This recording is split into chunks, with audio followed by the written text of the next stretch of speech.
मित्रांनो, गुढीपाडवा सणाला अवघे काही दिवसच शिल्लक आहेत. गुढीपाडवा हा महाराष्ट्र आणि दक्षिण भारतात मोठ्या प्रमाणात साजरा केला जाणारा एक पारंपरिक सण आहे, जो चैत्र शुक्ल प्रतिपदेला साजरा केला जातो. या दिवसापासून हिंदू नववर्ष सुरू होते. यावर्षी हा सण 30 मार्च 2025 रोजी साजरा होणार आहे. ज्योतिषशास्त्रानुसार या दिवसाचा विविध राशींवर विशेष प्रभाव पडतो आणि काही राशींसाठी हा काळ अतिशय शुभ तसेच भाग्याचा आहे. तर आजच्या या व्हिडिओमध्ये जाणून घेऊया गुढीपाडव्याच्या सणाचा सर्वात जास्त शुभ प्रभाव कोणत्या 5 राशींवर पडणार आहे. मित्रांनो, हिंदू धर्मग्रंथानुसार ब्रह्मदेवांनी या दिवसापासून विश्वाची निर्मिती सुरू केली.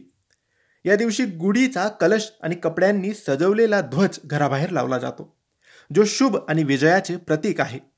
गुढीपाडवा हा केवळ सण नसून नवीन ऊर्जा आणि आशेची सुरुवात मानला जातो, कारण गुढीपाडव्याच्या दिवशी सूर्याची किरणे पृथ्वीवर नवी ऊर्जा आणि उत्साह पसरवत असतात. हिंदू दिनदर्शिकेनुसार हा दिवस चैत्र महिन्याच्या शुक्ल पक्षातील प्रतिपदा तिथीला येतो, ज्याला नवसंवत्सर म्हणूनही ओळखले जाते. या दिवसापासून विक्रम संवत आणि शक संवत सुरू होऊन नवीन वर्ष सुरू होते. त्यामुळे हा दिवस खूप महत्त्वाचा मानला जातो. या दिवसाच्या ग्रहस्थितीचा वर्षभरात परिणाम होतो. हे आरोग्य, करिअर, संपत्ती आणि वैवाहिक जीवनाशी संबंधित संकेत देत असतात. याशिवाय वर्षभरातील शुभ कार्यांचे नियोजन करण्यासाठी हा दिवस उपयुक्त मानला जातो. या दिवसाचा राशींवर विशेष प्रभाव पडतो आणि काही राशींसाठी हा काळ अतिशय शुभ आणि भाग्याचा असतो. गुढीपाडव्याच्या सणाचा सर्वात जास्त शुभ प्रभाव कोणत्या 5 राशींवर पडणार आहे हे आपण जाणून घेऊया. पहिली राशी आहे मेष राशी. ज्योतिषशास्त्रानुसार गुढीपाडव्याचा मेष राशीवर विशेष प्रभाव पडणार आहे, कारण या राशीवर सूर्य आणि मंगळाचा प्रभाव आहे. या दिवसापासून मेष राशीच्या लोकांसाठी नवसंधीचे दरवाजे उघडतील. त्यांना करिअर आणि व्यवसायात यश मिळेल. नोकरदार लोकांना पदोन्नती किंवा नवीन नोकरीच्या संधी मिळू शकतात. हा काळ आर्थिकदृष्ट्या खूप चांगला असेल. गुंतवणुकीसाठी हा काळ चांगला असून जुन्या गुंतवणुकीतून चांगला परतावा सुद्धा मिळू शकतो. दुसरी राशी कर्क राशी. ज्योतिषशास्त्रानुसार कर्क राशीचा ग्रह असलेला चंद्र गुढीपाडव्याच्या दिवसापासून पूर्ण आशीर्वाद देईल. चंद्राच्या सकारात्मक ऊर्जेमुळे तुम्हाला नवीन संधी मिळतील आणि जीवनाच्या विविध क्षेत्रात यश मिळेल. कौटुंबिक जीवनात सुख शांती राहील. चंद्राच्या कृपेने कुटुंबातील सदस्यांमध्ये प्रेम आणि सौहार्द वाढेल. तुम्ही कोणत्याही गुंतवणुकीच्या किंवा व्यवसायाच्या योजनेचा विचार करत असाल तर ती सुरू करण्यासाठी ही सर्वोत्तम वेळ आहे. नंतरची राशी सिंह राशी. ज्योतिषशास्त्रानुसार गुढीपाडव्याचा दिवस सिंह राशीच्या लोकांसाठी खूप शुभ आणि भाग्याचा असेल. सूर्य हा या राशीचा अधिपती ग्रह आहे आणि या दिवशी सूर्याची किरणे तुमच्या जीवनात नवीन प्रकाश आणतील.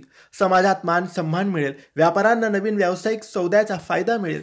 जुन्या कर्जातून सुटका होऊ शकते. तुम्हाला नवीन ऊर्जा आणि उत्साह मिळेल, जो तुम्हाला तुमच्या ध्येयाकडे नेईल. नंतरची राशी वृश्चिक राशी. ज्योतिषशास्त्रानुसार मंगळ हा या राशीचा अधिपती आहे. या दिवशी मंगळाच्या कृपेने तुम्हाला करिअर आणि व्यवसायात यश मिळेल. कौटुंबिक बाबतीत तुम्हाला सहकार्य आणि साथ लोकांची मिळेल. यामुळे तुम्हाला मानसिक शांती मिळेल. तुमचे उत्पन्न वाढेल आणि तुमची आर्थिक स्थिती मजबूत होईल. सामाजिक संबंध दृढ होतील आणि नवीन लोकांशी संपर्क साधण्याची संधी तुम्हाला मिळेल. वाद मिटवण्यासाठी हा काळ अनुकूल राहील. नंतरची राशी धनु राशी. ज्योतिषशास्त्रानुसार गुढीपाडव्याचा दिवस धनु राशीच्या लोकांसाठी खूप शुभ आणि भाग्याचा असणार आहे. गुरु हा धनु राशीचा अधिपती ग्रह आहे.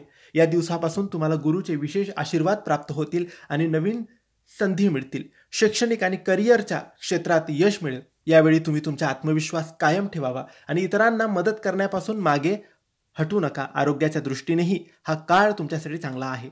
तर मित्रांनो, धनु राशी, वृश्चिक राशी, सिंह राशी, कर्क राशी आणि मेष राशी ह्या 5 राशी आहेत ज्यांना गुढीपाडव्याचा दिवस आणि गुढीपाडव्यानंतरचा काळ शुभ असणार आहे. तुम्हाला माहिती आवडली असेल तर लाईक आणि शेअर करा. काही प्रश्न असतील तर कमेंट्सद्वारे विचारा. आमच्या चॅनलला सबस्क्राईब करायला विसरू नका. धन्यवाद. श्री स्वामी समर्थ.